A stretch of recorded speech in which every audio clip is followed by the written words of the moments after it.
البتہ یہ جو امامت کی شرائط آئی ہیں صحیح مسلم میں 4 آئی ہیں. سب سے زیادہ جس کے پاس قرآن کا علم ہو، قرآن کی قرات بھی وہ صحیح جانتا ہوں، یعنی اس کو عربی صحیح آتی ہو، عربی ترجمے والی نہیں، یعنی عربی پرونونس کرنی، یہ نہ ہو کہ وہ زبر کو زیر پڑھ رہا ہو، زیر کو پیش پڑھ رہا ہو، یا جو ہے وہ الحمدللہ ہی کو ہے پڑھ رہا ہو، یہ نہ ہو، مجہول نہ پڑھو، معروف پڑھ رہا ہو. اور قرآن کے علم میں بھی برابر ہے تو مسلم شریف میں الفاظ ہے پھر جس کے پاس سنت کا علم زیادہ ہے، سنت میں بھی برابر ہے تو پھر جس نے ہجرت پہلے کی ہے، یعنی اس زمانے میں وہ سینئر صحابی تصور ہوتا تھا. آج کے دور میں بھی دیکھا جائے کہ جو دین میں زیادہ سینئر ہے اس میں عمر نہیں ویسے، اور اگر اس میں بھی برابر ہے اس کے بعد چوتھے نمبر پہ عمر دیکھی جائے گی. جس کی عمر زیادہ ہوگی وہ امامت کروائے گا، لیکن جس کی عمر زیادہ ہے اور انہوں آندہ جاندہ ککھ نہیں، یا وہ داڑھی بہت ہی لمبی ہے، یا مسجد رولا زیادہ پالندہ ہے، تو اس لیے اب اس کو امامت نہیں قرآن. اور اس میں یہ جو مطلب میری صحیح بخاری کے اندر، مسلم کے اندر موجود ہے کہ معاذ ابن جبل امامت کروایا کرتے تھے، 6 سال عمر تھی ان کی، قرآن کو زیادہ آتا تھا. تو بچہ بھی امامت کرا سکتا ہے اگر وہ پاکی پلیدی کا دھیان رکھتا ہے. اس طرح نابینا بھی امامت کروا سکتا ہے اگر وہ پاکی پلیدی کا دھیان صحیح طریقے. عبداللہ ابن ام مکتوم، ان سے بڑا کون قرآن کا قاری تھا، یعنی آپ علیہ السلام نے ہجرت سے پہلے ان کو مدینہ شریف بھیجا تھا لوگوں کو قرآن سکھانے کے لیے. تو یعنی وہ اصل مسئلہ یہ ہے کہ وہ پاکی پلیدی کا اور یہ باقی مسائل ان کو پتہ ہوں تو وہ کر سکتے ہیں، کوئی مسئلہ نہیں. سب نے ہو سکتا ہے صحابہ کے ساتھ گئے اندر ہی جماعت کروا لی ہو تو ہم یہاں پہ جماعت قائم کر. تو عبد الرحمن بن عوف کو انہوں نے آگے کیا. عبد الرحمن بن عوف رضی اللہ تعالیٰ نے نماز پڑھائی، 1 رکعت گزری تھی کہ نبی علیہ السلام تشریف لے آئے. اب صحابہ نے وہ تطبیق کرنے والا معاملہ کر دیا، سبحان اللہ، عورتیں ہوں گی تو یوں کریں گی، سبحان اللہ. صحابہ کرام نے کہا کہ یعنی مصلی چھوڑ دیں. اس طرح کے واقعات حضرت ابوبکر کے بارے میں انہوں نے تو مصلی چھوڑ دیا، حضور کے کہنے پہ بھی مصلی پہ نہیں رہے. ان کا ابھی کہافہ کے بیٹے کی کیا مجال کہ وہ نبی علیہ السلام کی موجودگی میں امامت کروائے، تو نماز امامت ہی چھوڑ دی اور نبی علیہ السلام نے آ کے مکمل کی. بخاری مسلم حدیث ہے. لیکن یہ واحد کیس ہے آپ علیہ السلام کی زندگی کا، اس کے علاوہ کوئی اور واقعہ نہیں ہے کہ آپ نے فرمایا اپنے مصلی پہ رہو. عبد الرحمن بن عوف نماز پڑھاتے رہے، آپ صلی اللہ علیہ وسلم نے ان کے پیچھے نماز پڑھی. اب آپ کی 1 رکعت چھوٹ گئی تھی، جب سلام پھیرا تو آپ نے اپنی رکعت مکمل کی. اور یہ عبد الرحمن بن عوف کی وہ خصوصیت ہے جو کسی صحابی کو حاصل، ایک ہی شخص ہے اس روئے ارض پہ، کوئی نبی بھی ایسا نہیں ہے کہ جس کے پیچھے نبی علیہ السلام نے نماز پڑھی ہو سوائے سیدنا عبد الرحمن بن عوف رضی اللہ تعالیٰ عنہ علیہ السلام، جو 10 مبشرہ میں سے ہیں. اور آپ سمجھیں کہ یہ حضرت ابو بکر، حضرت عمر، حضرت عثمان، تینوں کے لیے یہ وزیر اعظم کا درجہ رکھتے تھے سیدنا علی کے بعد. اور جب سیدنا علی یعنی خلیفہ بنے اس سے پہلے یہ فوت ہو چکے تھے. حضرت علی کے لیے ساتھ یہ نہیں رہے عبد الرحمن بن عوف رضی اللہ تعالیٰ عنہ. تو ان کے پیچھے نبی علیہ السلام نے نماز پڑھی ہے. تو اس سے یہ بات ثابت ہوئی کہ افضل شخص غیر افضل شخص کے پیچھے بھی نماز پڑھ سکتا ہے اگر ڈیٹم لیول کی اس کے اندر ساری کوالٹیز موجود ہیں. ٹھیک ہے، تو پڑھ سکتا ہے، کوئی مسئلہ نہیں. گھر میں امامت کر لیتی ہے محرم کے اندر ہی تو اس میں کوئی حرج نہیں ہے، عورت کر سکتی ہے امامت. لیکن اگر آپ کہیں گے عورتوں کو امام مسجد بنانا شروع کر دیں ہم، تو یہ تو بات غلط ہے. اس کی وجہ یہ کہ امت کا اجماع ہی نہیں سے ٹرانسفر کر رہا. ویسے تو یعنی گامدی صاحب ہر چیز میں عملی تواتر اجماع کو لیتے ہیں، ادھر اجماع کہاں بھول گئے کہ امت کا اجماع اور عملی تواتر ہے کہ مرد ہی ابھی تک امامت کرواتے ہیں. جس طرح اللہ تعالیٰ نے کوئی پیغمبر عورت نہیں بنائی ہے کیونکہ لیڈرشپ کی کوالٹی ہے نا، الرجال قوامون علی النساء، مرد عورتوں پہ حاکم بنائے گئے. عورت کس طریقے سے مطلب مسجدوں کی امامت کروا سکتی ہے؟ پھر عورت کی آواز کا بھی پردہ ہے قرآن پاک میں، عورت کے زیور کی چھنکار باہر سنائی نہ دے. نبی کی بیویوں سے زیادہ پرہیزگار نہیں تھا، ان کو کہا گیا کہ تم کوئی لجاجت کے ساتھ بات نہ کرنا کہ جس کے دل میں کوئی روگ ہے تو وہ کوئی اسکینڈل چلانا شروع کر دے. تو بات سختی کے ساتھ کرو، پردے میں کرو. جب یہ ہے تو اسلام کے تو مزاج میں جو غامدی صاحب کے اپنے استاد امین حسن اصلاحی صاحب جو کہتے ہیں مزاج رسول، تو مزاج رسول صلی اللہ علیہ وآلہ وسلم تو یہی ہے کہ عورت امامت نہیں کروائے گی. عورتیں اذان دے سکتی کہ نہیں، اقامت کر سکتی کہ نہیں، نماز کا طریقہ کیا ہے، اور طواف کعبہ میں وہ 3 چکروں میں رمل کریں گی کہ نہیں، صحیح کے دوران دوڑیں گی کہ نہیں، یہ سارے مسائل میں نے اس حوالے سے کور کیے ہیں. تو عورت امامت کر سکتی ہے اپنے گھر والوں کی اگر وہ قرآن زیادہ جانتی ہے، البتہ پبلکلی نہ جائے، ظاہر ہے اس کی تو آواز کا بھی پردہ ہے. اور عورتوں کی امامت کروائے اس میں تو اجماع امت. لیکن اس میں پھر جو ہے وہ میں نے اس میں میرا کلپ بھی دادا سے ریکارڈڈ ہے کہ اس میں وہ پھر وہ عورتوں کی صف کے اندر ہی کھڑی ہوگی، وہ آگے سے علیحدہ سے نہیں کھڑی ہوگی، اسی صف کے اندر کھڑی ہوگی، امامت کروائے. باقی یہ جو آج کل امریکہ اور یورپ میں فتنہ آیا کہ آگے عورتیں کھڑی ہیں، پھر وہ ویڈیوز بھی بنوا رہی ہیں پیچھے. یعنی ایک عورت کی آواز اگر خوبصورت ہے تو وہ مرد جو اس کے پیچھے نماز پڑھ رہا ہے تو اس کی خوبصورتی میں گھوم رہے گا.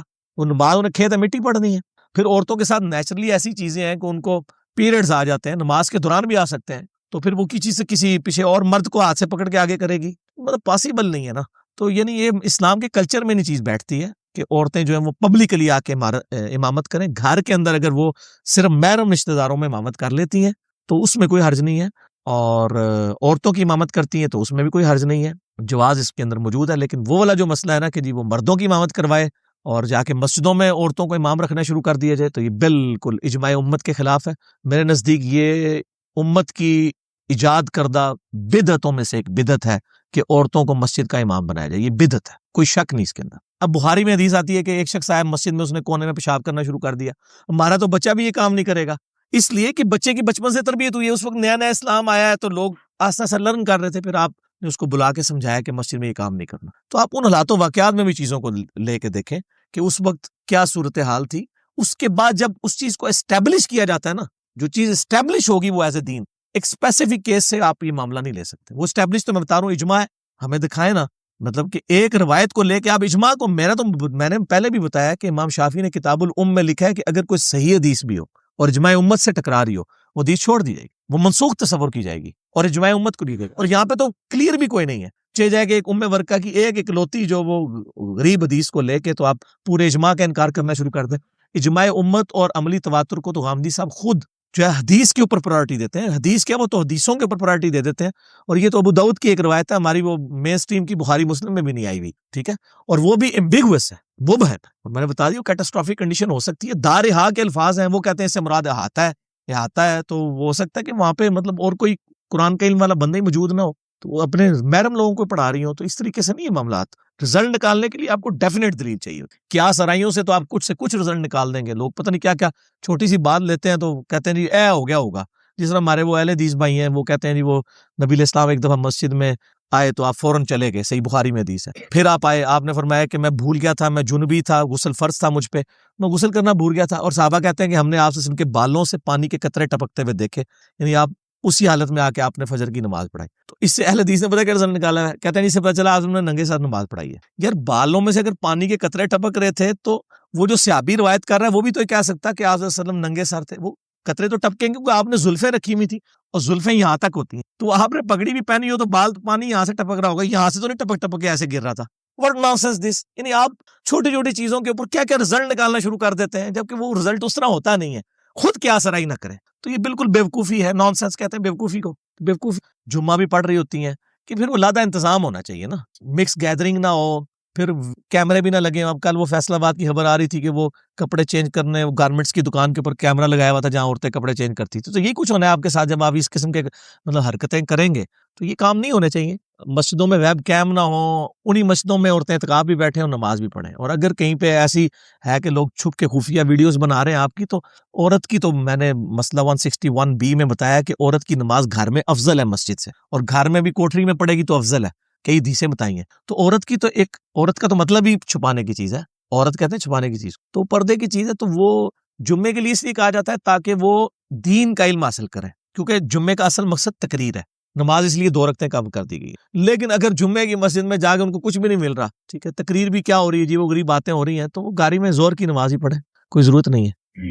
لیکن علی بھائی کیا خواتین کو تھوڑا سا ایجوکیٹ نہیں ہونا چاہیے اس حوالے سے, کیونکہ جب بازار میں جاتی ہیں خواتین تو ان کو کوئی روک ٹوک نہیں ہوتی, جب مسجد میں جانے لگتی ہیں تو وہ کہتے ہیں جی فتنہ ہوگا, یہ اس طرح کی. نہیں وہ ٹھیک ہے, آپ کی بات روکنا نہیں ہے, لیکن ایجوکیٹ خواتین سے زیادہ ایجوکیٹ کرنا چاہیے مسجد انتظامیہ کو کہ وہ مسجد میں انتظام صحیح کریں. عورتیں تو بیچاری ایجوکیٹ ہی ہوں گی, تو وہ بازاروں میں جو عورتیں جا رہی ہوتی ہیں تو وہ مطلب اگر وہ جو برقعے میں یا پردے میں جا رہی ہیں, وہ کم از کم خلوت میں تو نہیں پبلکلی جا رہی ہیں نا.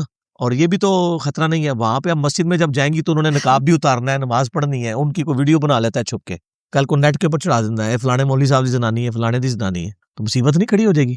تو وہ بازار کے ساتھ اس کی مثال دینا ہی غلط ہے. بازار میں تو کم از کم پھر بازار میں بھی عورت کو کوشش کرنی چاہیے ضرورت کے ساتھ ہی جائے, وہ بھی محرم کے ساتھ کرے. ویسے بغیر محرم کے بھی جا سکتی ہے, حالات امن ہے تو شہر کے اندر, دوسرے شہروں میں نہیں, اپنے شہر کے اندر. اللہ تعالیٰ میری امت کو کبھی بھی گمراہی پر جمع نہیں ہونے دے گا. جماعت پر اللہ کا ہاتھ ہے, یعنی اجماع امت جو ہوگا, یعنی جو کام پوری امت کر رہی ہوگی نا, وہ اللہ تعالیٰ کی تائید سے ہوگا. اسی طریقے سے المصنف ابن ابی شیبہ میں بھی موجود ہے صحیح سند کے ساتھ, ہم نے اپنے منہج کے اوپر بھی لکھ کے, جب کبھی بھی تجھے کوئی مسئلہ ہو تو سب سے پہلے کتاب اللہ میں اسے دیکھو, اگر کتاب اللہ میں نہ پاؤ تو پھر سنت میں دیکھو, سنت میں بھی نہ پاؤ تو پھر امت کے اجماع میں دیکھو کہ امت کیا کر رہی ہے, اجماع میں بھی نہ پاؤ تو پھر اجتہاد کر لو, اور اگر اجتہاد نہ کرو وہ تمہارے حق میں بہتر ہے, اس میں تمہارے پاس آپشن موجود. دعا میں دعا کرنے کے بعد چہرے پر ہاتھ پھیرنا, یہ مسلمانوں میں عملی تواتر اور اجماع سے ثابت ہے نبی صلی اللہ علیہ وآلہ وسلم آپ کے اصحاب سے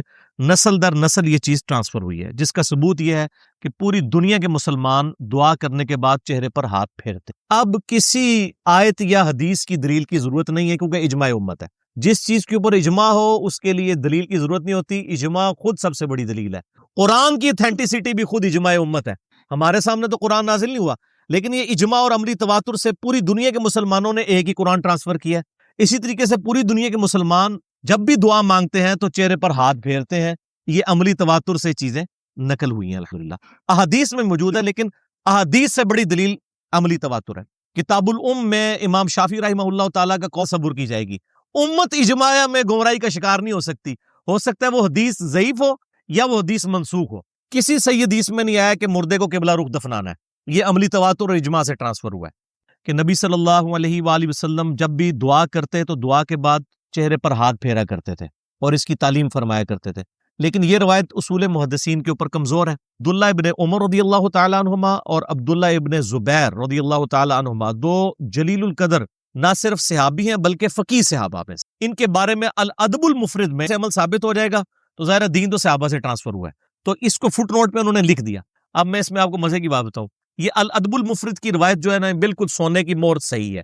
آج سے کچھ عرصہ پہلے کی بات ہے، کوئی 4-5 سال پہلے آلموسٹ، سعودیہ سے مجھے نا ایک بھائی نے ای میل کی کہ جی یہاں پہ علماء کہتے ہیں چہرے پہ ہاتھ پھیرنا جو ہے وہ بدعت ہے۔ میں نے کہا جی یہاں پہ تو ایسے کوئی اہل حدیث علماء نے جو یہ بات کرتے ہوں، بلکہ دارالاسلام والوں نے جو نماز نبوی چھاپی ہے جو پوری دنیا میں سب سے بڑا اہل حدیث کا ادارہ ہے، تو انہوں نے کہا یہاں پہ کچھ علماء عرب ہیں جو نہیں مانتے، تو ان کے لیے آپ مجھے روایت بھیجیں۔ میں نے روایت بھیجی تو انہوں نے کہا یہ روایت تو کمزور ہے، اس میں فلاں راوی جو ہے وہ کمزور ہے۔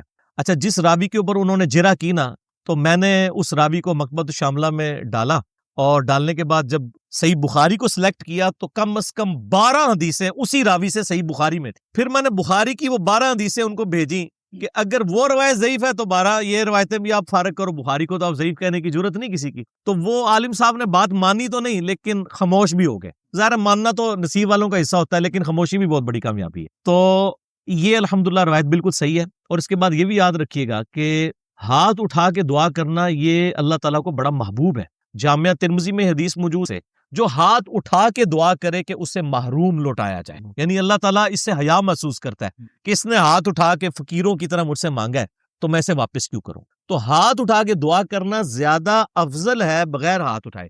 اور یہ حدیث جو میں نے بتائی نا، یہ ابو داؤد ترمذی والی تو روایت کمزور ہے، لیکن المستدرک الحاکم میں بالکل صحیح سند سے ثابت ہے محروم لوٹائے۔ ترمذی ابو داؤد کی روایت کمزور ہے، اس لیے میں نے حاکم کی روایت کا ذکر کیا۔ ہاتھ اٹھانا دعا کی شرط نہیں ہے، لیکن پریفریبل۔ جیسے ہم ٹوائلٹ میں جاتے ہیں تو ہاتھ اٹھا کے دعا تو نہیں کرتے، یا مسجد میں جانے سے پہلے جو دعا ہے وہ ہاتھ اٹھا کے تو نہیں کرتے، یا کھانا کھانے سے پہلے تو بسم اللہ جو ہم پڑھتے ہیں بغیر ہاتھ اٹھائے پڑھتے ہیں۔ لیکن اگر کوئی ہاتھ اٹھاتا ہے تو بہتر عمل ہے۔ اسی طریقے سے فرض نماز کے بعد اگر اجتماعی دعا تو ثابت نہیں، لیکن انڈیویجول جو سنت اذکار ہیں گرین کارڈ پہ ہم نے لکھے ہیں، وہ آپ ہاتھ اٹھا کے کریں گے تو زیادہ افضل ہے، کیونکہ اس میں قبولیت زیادہ ہے، اس میں عاجزی زیادہ ہے۔ اور نبی علیہ السلام سے ایون قبرستان میں بھی ہاتھ اٹھا کے دعا مانگنا ثابت ہے۔ حالانکہ اس میں شائبہ ہو سکتا ہے کہ وہ قبر سے مانگ رہا ہے، لیکن نبی علیہ السلام صحیح مسلم میں اوپر تلے کئی احادیث ہیں کہ نبی صلی اللہ علیہ وآلہ وسلم کے بارے میں اما عائشہ کہتی ہیں کہ میں سو گئی ہوں، تو آپ چپکے سے اٹھے اور بقیع غرقد مدینہ شریف کے قبرستان کی طرف گئے، تو کہتی ہیں کہ میں بھی چپکے سے، میں نے بھی چادر لی اور پردہ کر کے میں بھی پیچھے پیچھے چپکے سے آپ کی یعنی جاسوسی کے لیے کہ آپ کدھر جا رہے ہیں۔ آپ صلی اللہ علیہ وآلہ وسلم بقیع غرقد قبرستان میں گئے، آپ نے 3 دفعہ ہاتھ اٹھا کے دعا کی اور واپس ہاتھ کیے، اور جب وہ واپس مڑنے لگے تو اما عائشہ کہتی ہیں میں بھی تیزی سے بھاگتی ہوئی آئی، اپنے بسترے پہ لیٹ گئی، اور میں نے یہ ایکٹنگ کی کہ بھی میں تو سو رہی تھی، لیکن ظاہر وہ سانس چڑھا ہوا تھا، پیٹ پھولا ہوا تھا۔ اما عائشہ کہتی ہیں میرے سانس بھی تھا، پیٹ بھی پھولا ہوا تھا۔ نبی علیہ السلام نے آتے ہی مجھے کہا کہ تم نے کیا گمان کیا کہ اللہ اور اس کا رسول تم سے خیانت کریں گے؟ تم میرے پیچھے آئی تھی کہ میں کسی اور بیوی کے پاس نہ چلا گیا ہوں، تو مجھے سچ سچ بتا دو، ورنہ غیب کا جاننے والا تو مجھے بتا ہی دے گا۔ علم غیب بھی کلیئر ہو گیا، ٹھیک ہو گیا۔ آپ نے نہیں فرمایا کہ میں تو غیب خود جاننا وا، اور میں غیب کا جاننے والا مجھے بتا دے گا۔ تو انہوں نے کہا یا رسول اللہ میں نے یہ گمان کیا تھا کہ آپ کسی اور بیوی کے پاس نہ چلے گئے ہوں۔ تو آپ نے فرمایا میں جب تیرے ساتھ لیٹا تو جبرائیل علیہ السلام میرے پاس آئے اور مجھے انہوں نے اللہ کا سلام کہا، اور مجھے حکم اللہ کی طرف سے دیا گیا کہ آپ اہل بقی کے لیے مغفرت کی دعا کریں۔ رات کے وقت جا کے آپ نے بقی والے لوگوں کے لیے دعا کی۔ جامعہ ترمذی میں حدیث ہے، لیکن یہ مدینہ شریف کی موت کا فائدہ اسی وقت ہے جب آپ اس فرقے سے ہوں جو فرقہ آپ کو صحیح سمجھتا ہے۔ نہ میں وابی، نہ میں بابی، میں ہوں مسلم علمی کتابی۔ یہ بات کڑوی کرنا ضروری ہے کیونکہ تبلیغی جماعت کے جو بانی ارکان میں سے نا شیخ زکریا کاندلوی جنہوں نے فضائل اعمال لکھی ہے دیوبندی، وہ بقیع غرقد میں دفن ہے مدینہ شریف میں، مسجد نبی میں درس دیا کرتے تھے، وہیں فوت ہوئے، وہیں دفن ہوئے۔ لیکن پاکستان کے کسی بریلوی عالم سے کہیں کہ وہ بقیع غرقد میں دفن ہے تو آپ جنت کا سرٹیفکیٹ ان کو دیں کیونکہ وہ تو اہل مدینہ میں سے، کہیں گے نہیں جی مر گیا مردود، نہ فاتحہ نہ درود، گستاخوں کو کہاں سے جنت ملنی ہے۔ اچھا، دوسری طرف الیاس قادری صاحب جو ہیں وہ گرین پگڑی جو باندھتے ہیں، ان کے جو پیر و مرشد ہیں ضیاء الدین مدنی، وہ احمد بریلوی صاحب کے خلفاء میں سے، شاہ احمد نورانی صاحب کے وہ سسر تھے، ان کی بیٹی جو ہے شاہ احمد نورانی صاحب کی وائف تھی، تو اس ساروں کے خاندان مجھے پتا ہے کون کدھر کدھر تھا، تو وہ بھی مدینہ شریف میں دفن ہے بقیع غرقد میں۔ تو آپ پاکستان کے دیوبندی علماء کو کہیں گے جی ہمیں فتویٰ لکھ دیں کہ جی وہ چونکہ ضیاء الدین مدنی وہاں پہ دفن ہے تو وہ تو جنتی ہیں، ان کی تو شفاعت ہوگی، کہیں گے نہیں جی مشرک ہے، کتوں ہوئے گی، وہ کہے گا گستاخ ہے۔ تو یہ ایک دوسرے پہ فتوے لگائیں گے، اس کے بغیر تو بات سمجھ نہیں آئے گی نا۔ یہ اللہ کو پتا ہے کس کی شفاعت ہونی ہے نہیں، اگر عقائد و اعمال درست ہوئے وہ اللہ نے فیصلہ کرنا ہے، علماء تو ظاہر فیصلہ نہیں کر پائیں گے جب تک اپنے فرقے کا نہ ہو۔ تو بقیع غرقد والوں کے لیے نبی الاسلام نے اسپیشل یہاں پہ بھی دعا کی ہے اور کہا ہے کہ جو دفن ہوگا اس کی شفاعت بھی ہوگی، اسی لیے لوگ خواہش کرتے ہیں کہ وہاں پر دفن ہو، لیکن پھر بھی اپنے اعمال کے مطابق ہی اٹھائے جائیں گے۔ اگر اعمال صحیح نہیں ہے تو پھر تو شفاعت نہیں نفع دے گی نا، اگر اعمال وہ والے نہیں ہیں۔ بخاری مسلم کی حدیث آپ چاہے گا سوائے اس شخص کے جس نے اللہ تعالیٰ کے ساتھ شرک کیا ہوا، تو اس کے لیے تو میری شفاعت بھی کوئی نہیں ہے، نبی صلی اللہ علیہ وسلم نے کیٹاگوریکل مینشن کر دیا۔ تو دعا کے بعد چہرے پہ ہاتھ بھی پھیرے جائیں، قبرستان میں بھی ہاتھ اٹھا کے قبلہ رخ آپ اللہ سے مانگ رہے ہوتے ہیں، مردے سے نہیں مانگ رہے ہوتے، قبرستان میں بھی ہاتھ اٹھا کے آپ دعا کر سکتے ہیں۔ اچھا، اس حدیث سے یہ بھی پتہ چلا، پھر اس میں حضرت عائشہ پوچھتی ہیں مسلم میں اس مسئلے میں، یعنی جو علماء عرب اور یہاں پہ احمد بریلوی صاحب کا جو موقف ہے کہ عورتیں نہیں جا سکتی قبرستان، یہ غلط ہے۔ البتہ کثرت کے ساتھ جائیں گی تو وہ سن ترمذی لاحقون نسأل اللہ لنا ولکم العافیہ، تم پر سلامتی ہو اے مومنین اور مسلمین جو اس قبرستان میں دفن ہو، چاہے مرد ہو یا عورتیں ہو، ہم اپنے لیے اور تمہارے لیے مغفرت کا سوال کرتے ہیں۔ تو قبرستان میں مردوں کے لیے دعا کرنی ہوتی ہے، نہ کہ ان سے اپنے لیے مانگنا ہوتا ہے۔ تو قبرستان میں بھی ہاتھ اٹھا کے دعا کر سکتے ہیں، اس کے بعد چہرے پہ ہاتھ پھیرنا، یعنی یہ پسندیدہ عمل ہے، نبی الاسلام کی سنت ہے، عملی تواتر ہے، اجماع کے ذریعے ٹرانسفر ہوا ہے، لہٰذا اس کے اوپر جو لوگ حملہ کرتے ہیں تو ان کو اپنا یعنی علمی علاج کروانا چاہیے، یہ کوئی بدعت نہیں ہے، یہ الحمدللہ صحابہ اکرام کی سنت ہے اور عملی تواتر و اجماع سے ثابت ہے۔ تم پر سلامتی ہو اے مومنین اور مسلمین جو اس قبرستان میں دفن ہو، چاہے مرد ہو یا عورتیں ہو، ہم اپنے لیے اور تمہارے لیے مغفرت کا سوال کرتے ہیں، ہم نے بھی لوٹ کے وہیں آنا ہے۔